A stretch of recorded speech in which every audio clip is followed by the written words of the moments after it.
Thank you very much, Julia. Thank you, Julia and Zrinka, for organizing what has been so far very, very interesting and stimulating. So there is no meaningful sense to decolonizing classics that doesn't give some role to teaching, and it's teaching I would like to talk about today, undergraduate teaching more specifically. I'll start with a disclaimer. I am not a specialist of decolonizing classics. And in fact, I don't really have a paper.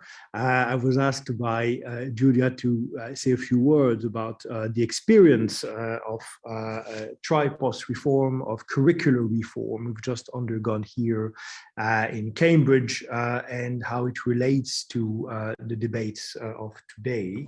And that's what I'll proceed to do. So I'm here more as a reporter of an event that has happened, but one that I think can be interesting for a number of reasons. One is the fact that when it comes especially to curricular issues and decolonizing classics, what we tend to hear are American realities presupposing a universalizing normative American experience. And I think it's interesting to have other cases in mind as well, and to collect those cases and see how one case can illuminate another. What I'm presenting here is a humble and modest report. It's not meant as a model for anything, obviously. So the undergraduate program in classics at Cambridge can be 4 years or 3. It's what we call the classical tripos. It's a program that's very difficult to change. It's a very large program defined sometimes by inertia. And so we were in the process of changing the program. We have been in the progress of changing the program for some time. In 2019, 2020, at the time when the call for decolonizing classics grew in urgency, in intensity, in passion. Certainly that had to be part of our reflection at the moment. And it has remained so ever since. It's always been there in many ways, obviously, but not at that level. And so there are many voices in a large faculty, like the Faculty of Classics here, and rather than see what was happening and the calls that were made as a threat or as a blueprint, we decided to see it as a potent force, as something that could be embraced and built on as we were thinking ways forward. A large part of our reflection these past few years has involved thinking how to react to a letter we received from students, from alumni, and from colleagues as well, on how we wanted to position ourselves in relation to decolonizing classics and in relation to anti-racism. And so we received a very long, detailed letter, which invited us to respond and use those questions in our current thinking. Something that prompted, as you can imagine, a large number of meetings, of debates, and where we tried to act as a community that includes a great variety of voices in how we operate. So I'll just read you part of the letter that we as a faculty wrote in reply to this open letter and how it pertains to curricular change.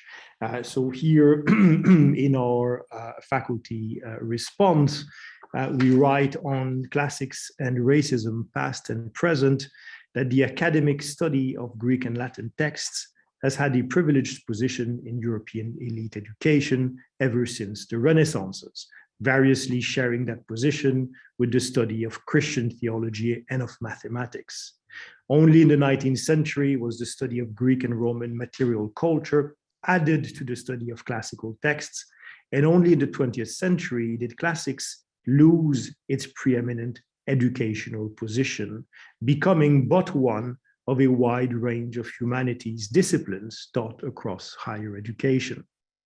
The modern European elite long privileged the value of a relatively small range of classical and biblical texts, and often deployed these texts to justify its political decisions, both with regard to national policies within Europe itself and in the wider world.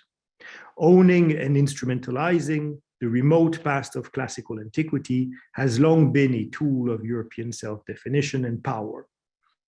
Among the abuses of Greek and Roman texts, as of the Christian scriptures, has been the construction of a world which was shaped not least by empire and colonial enterprise, and in which racism has been deeply embedded, not least through educational structures.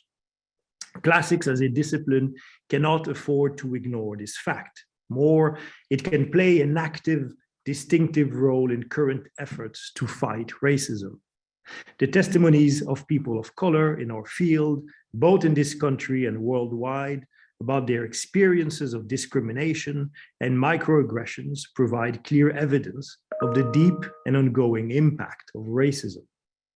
Although classics has played and continues to play a role in reinforcing class privilege and male privilege, it has also been an effective weapon to breach the wall of class privilege, and in recent years has increasingly breached the wall of gender privilege. Strides are now being taken by colleagues across the world to use classics effectively to combat racism and to combat racism within classics. We are deeply committed to these goals and recognize our responsibility to advance them. And the final paragraph for the curriculum issue, we have inherited a world shaped both for better and for worse by past decisions. It has become increasingly important to understand in what ways and to what effects classical texts have been used and abused down to the present day, and in doing so to understand the political implications of our own uses of the Greek and Roman past. Cambridge scholars have played a significant role in developing the study of classical reception, and we aim to continue to be centrally involved in developing this understanding. A degree program that as a whole fails to acknowledge and discuss the great range of ways in which classical texts have been received and continue to be used to perpetuate a false innocence that is both dishonest and anti-intellectual. In redesigning the classical tripos, we have sought to be proactive in correcting deficiencies in this regard, and in embedding critical engagement with the classical tradition past and present. And so, and so on and so forth. Sorry, I have the end of a cold here. So, so a general statement that undergirds massive plans for a curricular reform, some of the largest we've ever undergone. This was accompanied by a detailed action plan. I'll spare you the details of that, but I will just read you the one that pertains to some curricular changes at play. So the issue here is engagement with the problematic past and present of classics within the Cambridge tripos, in particular, its relationship to imperialism, colonialism, and entrenched racism has been insufficient. So that is the issue. Part of the action is to ensure that the tripos gives due prominence to addressing and engaging with the often uncomfortable place classics has had and continues to have in the world. Part of that, and here we are talking about a series of changes in the curriculum, is the development of a lecture series of 8 hours that students in the first and second years have to take. So we are in the classics faculty divided in 5 groups. There's language and literature, I should just say literature, philosophy, history, art and archaeology, in linguistics. Every one of those groups, the caucuses, is to contribute one lecture that addresses one central issue of what we call classics now. It discusses that issue generally and then goes into one particular case study. So let me give you a description of what we mean by classics now.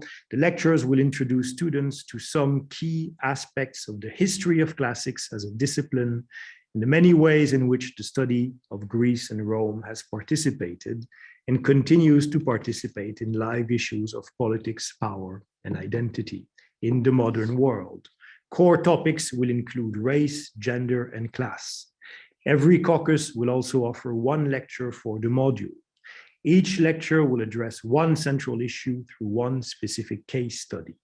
No lecture will be given in successive years. That is, there is an absence of repetition. Those lectures are one-offs. They're given once, and no lecture gives more than one. There is a plurality of voices. Essay questions reflecting this module will be set in the new 1B examinations. Possible central issues covered in 1 year: classics as a discipline, race, gender, canon and aesthetics, power, freedom and citizenship, empire and nationalism, classical bodies, origins, language and identity, and so on and so forth. So this lecture series is starting next year.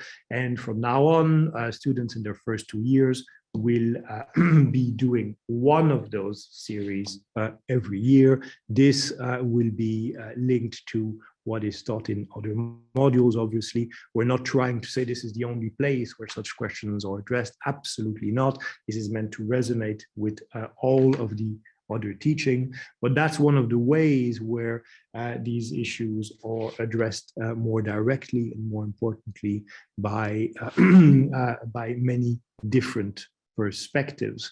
Another change that has been introduced along those lines is in the first year of the 3-year degree, in what we call 1A, to focus on some fundamentals by addressing issues that are common to all classes. So very, very canonically, in many ways, the introduction to Greek literature from next year onwards will be focused on the idea of the Homeric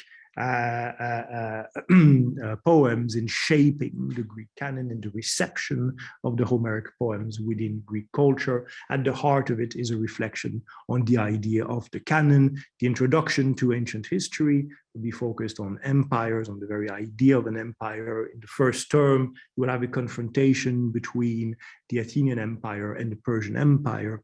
In the second term, Roman Empire, placed in the context of comparative reflections on empire and imperialism, and so on and so forth. So issues that will be addressed very differently than the way we're doing now, and in dialogue with some of the questions raised in classics now. In the second year, we are moving away from the canon as opposed to what we're doing in the first year, whereas before it used to be the case that you would progress in language learning exclusively through literature, and very canonical literature at that. We're exploding the canon and adding a much greater number of texts, kinds of texts, periods that you can study. And this profoundly changes the way you can combine disciplines within classics at a place like Cambridge. I can go into details later on during the question period if you like, but I'll be brief because I'm aware that time is flying. In the third year, where we have more detailed thematic lecture courses, We now have the foundations on which work on reception, for instance, can presuppose 2 years of earlier teaching in a way that wasn't true before. So I'll just give you an example. Starting next year is a new X module. So I talked about the division in 5 caucuses that we have. We also have an extra caucus called X, which is the interdisciplinary caucus. And there is a module called Classics Live. The description of it goes this way. Classics exists at the interface of then and now, and it goes on to describe a program of study that has the following 8 items. So overview of topics covered, reckoning with totalitarianism and the Anthropocene, Arendt and Agamben, erotic utopias, laughing with Medusa and Foucault's virginity, painting and sculpture, the classical body and its discontents, film, TV, from the sublime to the ridiculous, comics and children's literature, trips to Amazonia and our mythical childhood, poetry and creative writing, contemporary engagements with classical authors, music and video games, hip hop and heavy metal, immersive and historical realities, and finally, political discourse, post-colonial classics versus the alt-right.